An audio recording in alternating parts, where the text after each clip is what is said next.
आओ जी, नहीं आओ। अभी हम तुम्हारा ही जिक्र कर रहे थे।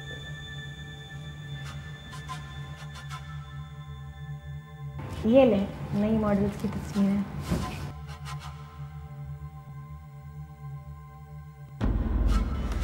अरे इसे छोड़ो जीनी। जीनी, इनसे मिलो। हमने इन्हें अपने अगले ड्रामे के लिए सेलेक्ट कर लिया।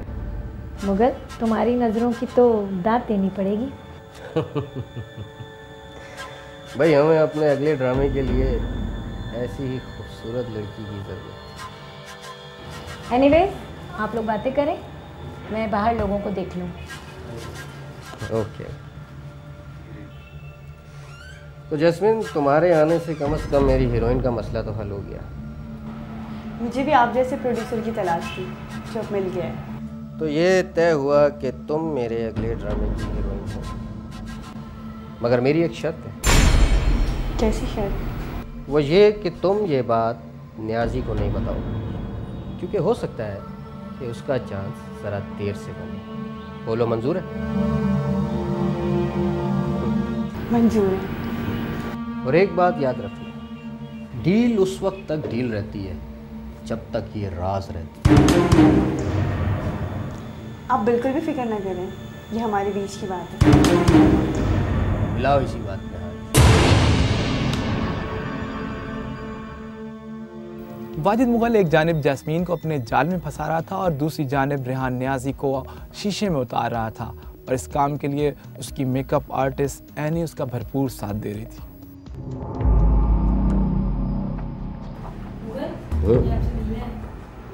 आइए आइए आइए आइए। अस्सलाम वालेकुम। कैसे सर, ठीक हैं आप? बैठे। अरे भाई जेनी, इन्हें पहचानती हो? ये वही है ना जो परसों आए थे? वही, ज़रा इनसे बना के रखना। ये हमारे अगले ड्रामे के हीरो हैं, हीरो।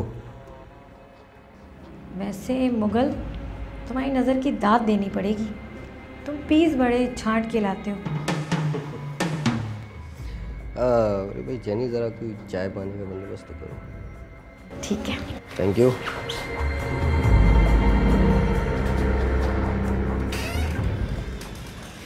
जज साहब, दिल छोटा मत करिएगा, अभी कुछ वक्त लगेगा। वो क्योंकि एक मसला है। मैं समझा नहीं, किस किस्म का मसला है? आप खुल के बात करें। दरअसल वो एक फाइनेंसर नहीं मिल रहा है, और मेरे पल्ले जो रकम थी वो मैं अपने पिछले प्रोजेक्ट पर ख़त्म कर चुका हूँ। अब वसूली होगी तो ही कुछ हो पाएगा ना। अगर आप चाहें तो इस सिलसिले में कुछ आपकी मदद कर सकता हूँ। फाइनेंसर की? नहीं, रकम की। जज साहब, ऐसा हो जाए तो फिर सारे मसले ही हल हो जाएंगे, और फिर तो मैं आपको 20% प्रॉफिट भी दे सकता हूँ भाई। लेकिन मेरी एक शर्त होगी कि ये बात मेरे और आपके बीच रहनी चाहिए, किसी और को इसका पता नहीं चलना चाहिए, यहाँ तक कि जैस्मीन को भी नहीं। आप बेफिक्र हो जाएं, ये बात आपकी और मेरे बीच में होगी। लीजिए जनाब, फिर आपकी और हमारी भी डील फाइनल। फ़हीम एडवोकेट के घर वालों का कहना था कि फ़हीम एडवोकेट का दफ्तर से घर और घर से वाजिद मुगल के पास आना जाना था, जबकि पुलिस का ये कहना था कि फ़हीम एडवोकेट का वाजिद मुगल के प्रोडक्शन हाउस में रोज़ाना आना जाना था। फ़हीम एडवोकेट, वाजिद मुगल और एनी आपस में गहरे दोस्त ही नहीं बल्कि एक दूसरे के राजदार भी थे और एक दूसरे का साथ भी दिया करते थे। फ़हीम और वाजिद मुगल हर नई आने वाली लड़की को अपने जाल में फंसाकर उसे अपनी हवस का निशाना बनाते और उसकी खुफिया वीडियो बनाकर उसे ब्लैकमेल किया करते थे। यार राजा साहब, कब मिलवा रहे हो मैं अपनी नई हीरोइन से? मिलवा भी रहे हो या अकेले अकेले ही? नहीं नहीं भाई, वो अकेले अकेले।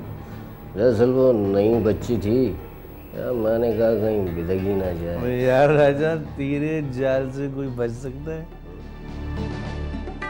यार तेरे भी चाहे हुए जाल में तो पंछी बढ़ा सकता है। जख्मी हो सकता है, बच नहीं सकता। हम भी तो देखे हैं क्या चीज। फिकर न कर, अब मिलाने का नहीं। वो नहीं भाई। हाँ भाई।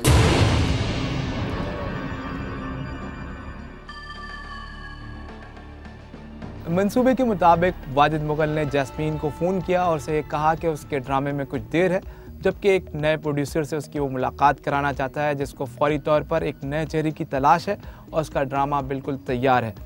जैस्मीन को उसने ये ताकीद भी की कि वो अपने साथ किसी को भी ना लाए और एग्रीमेंट होने तक किसी से इस बात का जिक्र भी ना करे।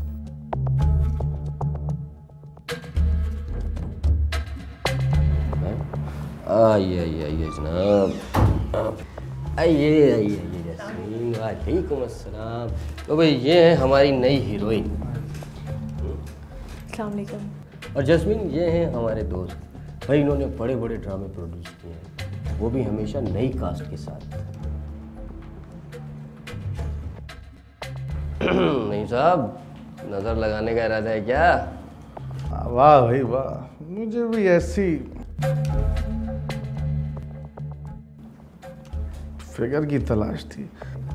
नहीं साहब, ये पीस हमने अपने लिए चुना था, लेकिन मैं इन्हें रातों रात सुपरस्टार बनाना चाहता हूँ। अरे भाई, हमारी तरफ से तो डन है, आप भी तो कुछ बोलें भाई। जब राजा साहब ने कह दिया तो मैं कैसे इनकार कर सकती हूँ।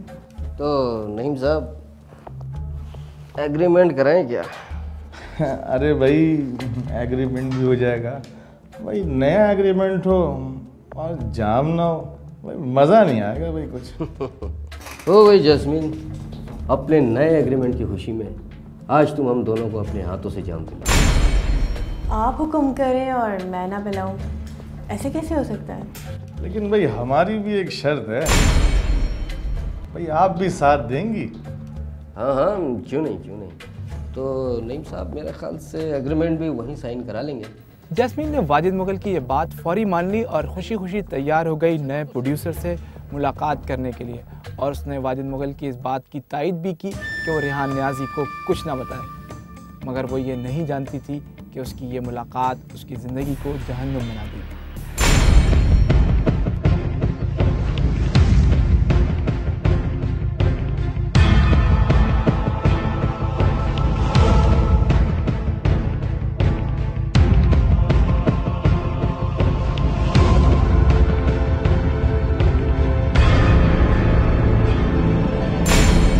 एम्बिशन इतनी स्ट्रॉन्ग थी कि उसका कंट्रोल सिस्टम जो था पर्सनैलिटी का, वो ज़्यादा स्ट्रॉन्ग नहीं था।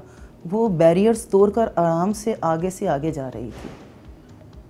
लेकिन उसने एग्जिस्टिंग वैल्यूज़ को तो चैलेंज किया, अपनी क्लास की एग्जिस्टिंग वैल्यूज़ को उसने चैलेंज किया, और उसके लिए वो मॉडल, उसके बाद ड्रामे के वादे पर उसने ड्रिंक तक करना भी कबूल कर लिया। जबकि उसे इतना तो शऊर होगा कि अगर ड्रिंक कर ले तो आदमी किस स्टेट ऑफ माइंड में आ जाता है, उसका कंट्रोल कितना होता है अपने ऊपर, और वो किन लोगों के दरमियान बैठ के ड्रिंक कर रहा है।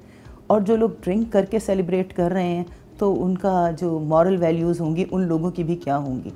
तो इसमें तो हमें वजाते ख़ुद लड़की में ही उसकी पर्सनैलिटी में एक उसका कंट्रोल सिस्टम इतना वीक नज़र आ रहा है कि वो इतनी अपनी ड्रीम्स की फुलफिलमेंट में इतनी एम्बिशियस हो रही है कि वो उसके लिए कोई भी कदम उठा रही है। और इस तरह फ़हीम एडवोकेट और वाजिद मुगल ने जैस्मीन को अपनी हवस का निशाना बनाया और उसकी वीडियो भी बना ली ताकि आइंदा भी उसे ब्लैकमेल करके अपने मकासद के लिए इस्तेमाल कर सकें।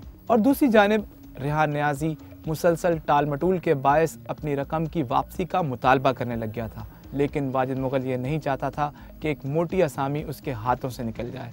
इसके लिए उसने अपनी मेकअप आर्टिस्ट एनी का भरपूर इस्तेमाल किया।